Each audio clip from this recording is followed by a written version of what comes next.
for today's videos, mga idol. Ayan po, kasama ko ang aking pinsan na matagal na kami hindi nagkita, na masyal kayo puntang Antipolo. Ayan po ang aming dinaanan. Nagpicture-picture kami para naman meron kami remembrance sa aming mga dinadaanan. Papunta nga pala kami doon sa aking magulang diyan sa Buso-Buso. Ayan po, picturean ko yung highway. Ayan, nagpicture-picture din siya para meron din siyang remembrance. Ayan na nga po, para nakarating na kami dito sa bahay ng aking kapatid na nag-aalaga sa aking tatay. Ayan po ang aking tatay, hinalikan ko para naman masiyahan siya dahil matagal na kami hindi nagkita-kita. Ayan, kasama ko ang aking dalawang kapatid. Ayan po, saka itong, ayan, ito pa. Ayan. Ayan ako. Yan. Panoorin niyo po ang aking tatay. Hulaan niyo po kung ilang taon na yan. Tatay ko. Ayan. Panay po, kahit po wala siyang kinakain, panay ang nguya niya. Ganyan po talaga yata mga matatandang wala ng ngipin. Kaya nyo tayo, pag ako nagkaroon ng pera, hapangipinan ko kayo para mas pumugi lalo kayo. Ayan po, napakatangos po ng inom niya. Ayan.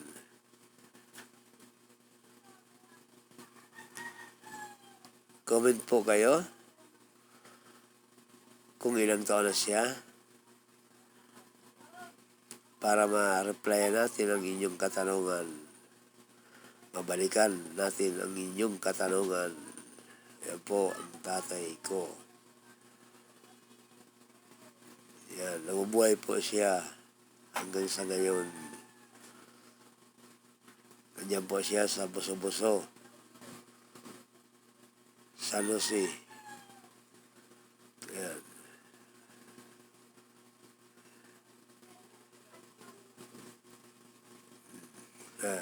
Tawa aking kapatid na junior. Ganyan mo ng mga ilong namin. Napakatolis.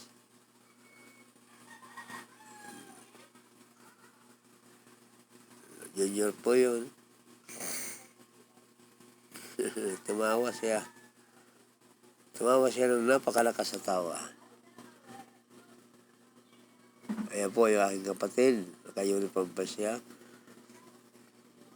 Ang kanyang pag-report sa kampo. Yan po ay sumunod sa akin. Ito naman po yung aking pinsan.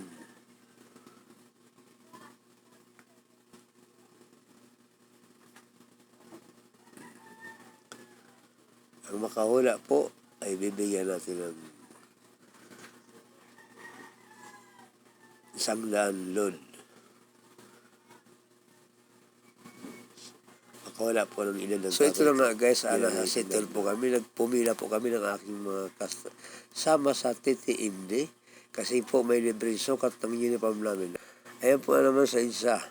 Ayan, naka-duty na po kami.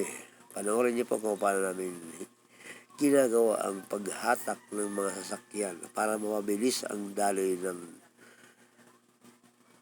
mga sasakyan na yan. Ayan, kailangan tampayan mo ng tuloy-tuloy yun sa ganun. Sila ay tuloy-tuloy din ang kanilang takbo. Ayan, sige, kampay nunoy, sipag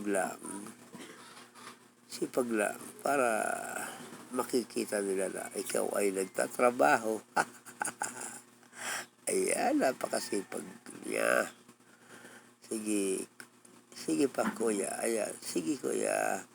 Kampay ng kampay kuya. Ayan, sige. Pagpaguran mo. Ang natatanggap mo galing sa Panginoon. Ayan naman, sa kabila naman daw mga idol. Ayan na nga, oh.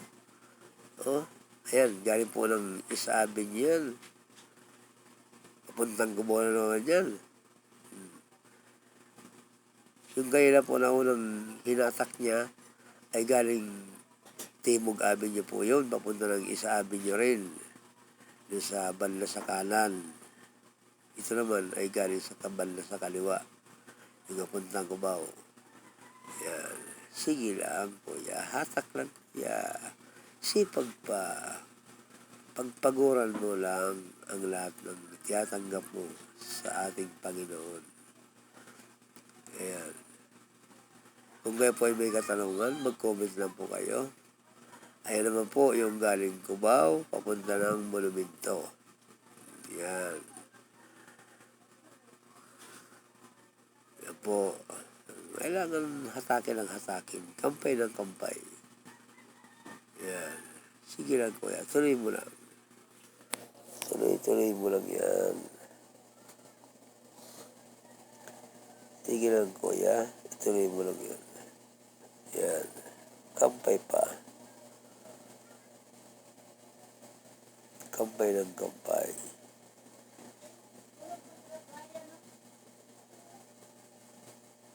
Yan. Ganyan kasipag ang mga traffic enforcer. Hindi po biro. Nasa gitna po kami ng kalsada. Ayan, wala nang sakyan. Yan, medyo nakalawag na ng konti. Ayan naman po yung galing Timog Avenue, papuntang East Avenue naman yan. Ayan, sige lang, kuya. Kampay ng kampay. Paghirapan mo ang lahat na natatanggap mo. Yan. Ganyan po kasi ayan po yung aking kasama. Iihi daw siya. Okay, sige. Sige lang, kuya. Sipag lang. Sipag at tiyaga lang. Kahit mula ka man marating dyan, ang mahalaga, tatrabaho ka. Sige.